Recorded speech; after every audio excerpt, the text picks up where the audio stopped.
पहली बार आजाद भारत का संविधान जिसे सेकुलर बनाया गया था, जिस पर लंबी चर्चा के बाद बना, उसके पैदा होते ही उसे आपने माइनॉरिटी और मेजॉरिटी में बांटा।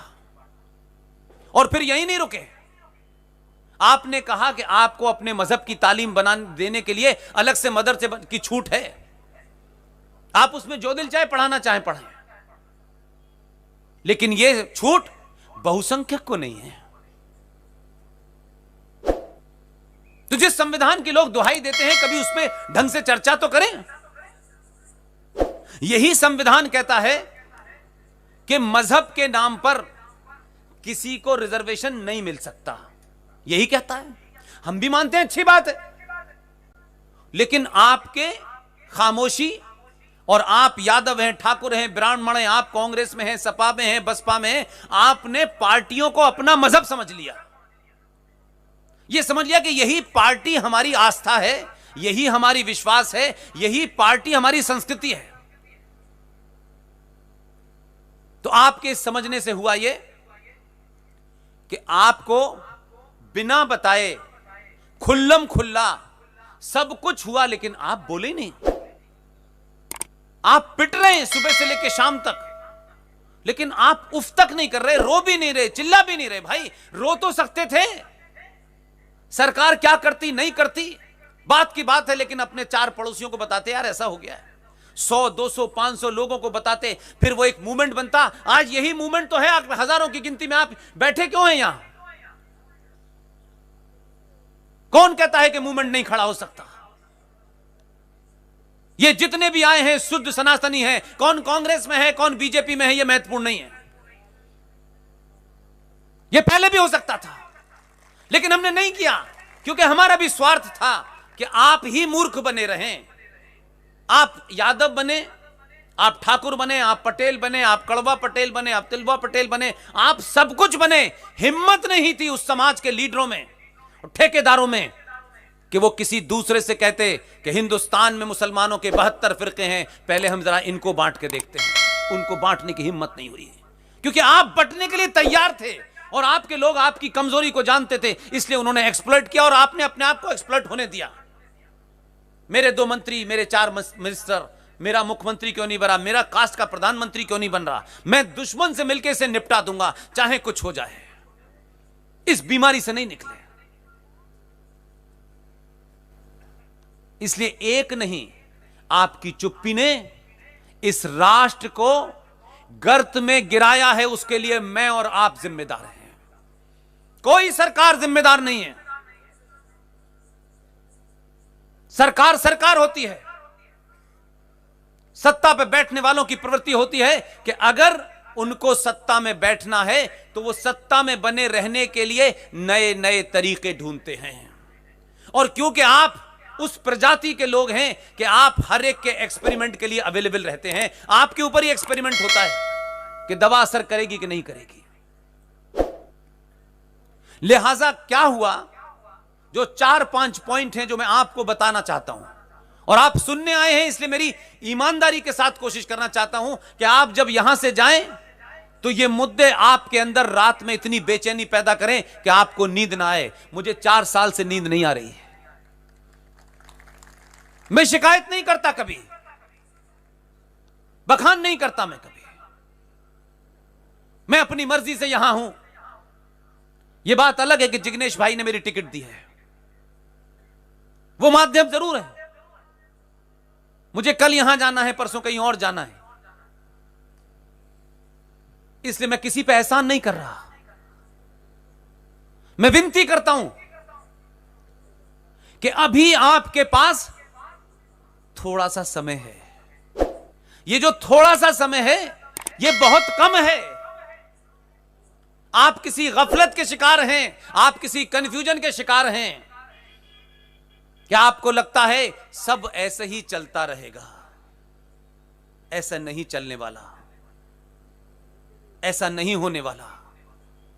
अगर आपके अंदर रात के 10:30 बजे मुझे सुनने आए हैं, मैं अपनी बात आपके सामने रखूं, आप सब लोग घर जाइएगा, और मेरी जिस बात पे आपको डाउट हो, जिस बात में आपको कंफ्यूजन हो, मेरा ईमेल एड्रेस सार्वजनिक मंचों से देता हूं। इसलिए नहीं, इसलिए कि मुझे पता है कि सबके पास मेरा नंबर नहीं होगा, ईमेल आईडी नहीं होगी। आपके मन में मैंने जो बात कही है, जिन तथ्यों पे मैं आपसे बात कर रहा हूं, अगर उसमें एन आयोटा, एक डॉट, एक बिंदु, एक नुक्ते के बराबर भी आपको यह लगे कि इस बात में कुछ कंफ्यूजन है, आप मुझे रात के 4 बजे भी आपका ईमेल मिलेगा तो मैं आपको जवाब दूंगा। मैं आपको सिर्फ भाषण देने नहीं आया हूं, मैं आपके अंदर जो कंफ्यूजन है उसे हटा करके, जो चुनौतियां हैं, जो आपका सौदा कर दिया गया है पार्लियामेंट में बैठ करके, आपके घर का, आपके बच्चों का परमानेंट सौदा कर दिया गया है, कोई बता नहीं रहा है। दाएं बाएं, इधर की बात, उधर की बात, यहां की बात, आपको ऐसे एजेंडे में फोकस कर दिया है कि आप उससे बाहर ही नहीं देख रहे। हम सब उसमें मारे जाएंगे, मारे जा रहे हैं। 2013 से उसकी शुरुआत हो चुकी है। हम नहीं जानना चाहते। छोटी छोटी बातों को इतना बड़ा बनाते हैं और बड़ी बात को इतना छोटा समझ के छोड़ देते हैं। इसलिए एक 4 पॉइंट को रख करके मैं जो सबसे बड़ा मुद्दा है उसके आपको सामने रखना चाहता हूं। 1923 अंग्रेजों की हुकूमत, एक कानून बना, वक्फ प्रॉपर्टी एक्ट, अंग्रेजों ने बनाया। 1956 में फूल वाले चचा प्रधानमंत्री थे, उन्होंने उसमें अमेंडमेंट करा। ना आपको 1923 का पता, ना 1956 का पता। और उसके बाद फिर उस खानदान का एक रोशन चिराग हवाई जहाज उड़ाते उड़ाते प्रधानमंत्री बन गया। उस कॉन्स्पिरेसी को समझिए, उसके मैं लिंक आपको दे रहा हूं, तब आपकी समझ में आएगा। एक प्रधानमंत्री की हत्या हो गई, उसके सुरक्षा गार्डों ने उसकी हत्या कर दी उसके घर पे। 10 घंटे तक सन्नाटा छाया रहा। जो शातिर लोग थे वो पकड़ के लाए हवाई जहाज वाले पायलट को, उसको शपथ दिलाई गई कि तुम प्रधानमंत्री हो जाओ। और प्रधानमंत्री होने के बाद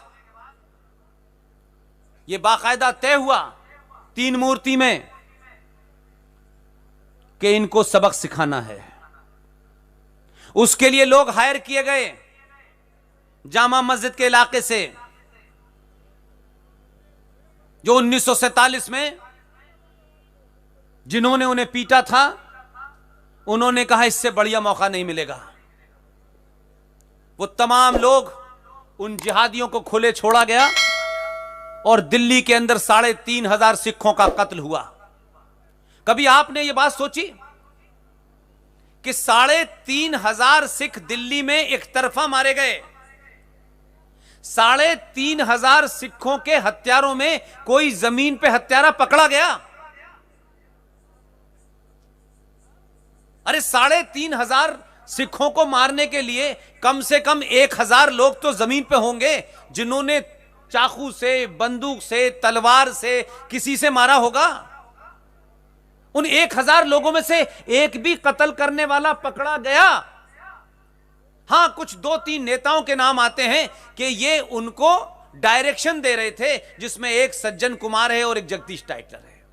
और पूरा समाज ये समझता है कि इन्हीं 2 लोगों ने सिखों को मरवाया है। क्या आपको यह अचंबा नहीं लगता है जो बात मैं कह रहा हूं? 1,000 लोगों ने कम से कम पूरे दिल्ली में सिखों को मारा, लेकिन जमीन पे एक भी कातिल नहीं पकड़ा गया। एक भी मुझे बता दीजिए किसी का नाम आज तक आया हो। सरकार ये आ गई, वो आ गई, वो महत्वपूर्ण है। मैं उसका राज बताता हूं आपको। यह काम जब हो गया दिल्ली में और कहा गया कि श्रीमती इंदिरा गांधी की हत्या जो है भारत में हिंदुओं के सिंबल की हत्या है, और उस सिंबल को जिसने मारा है उसको सबक सिखाने के लिए लोग हायर किए गए, और हायर करने के बाद सिखों की हत्या हुई, पूरे देश में हुई। और फौरन क्या हुआ, प्रधानमंत्री चुन के आए, देश के पहले प्रधानमंत्री बने, 412 सीटें मिली भारत के इतिहास में पार्लियामेंट में। और उन्होंने पहला काम क्या किया, ये कहीं बताया नहीं, ये अखबार वाले नहीं लिखते बेचारे, उनकी भी मजबूरियां होती हैं। इसीलिए 25 साल के कैरियर को छोड़ के आया हूं कि ये बात कह सकूं आपसे।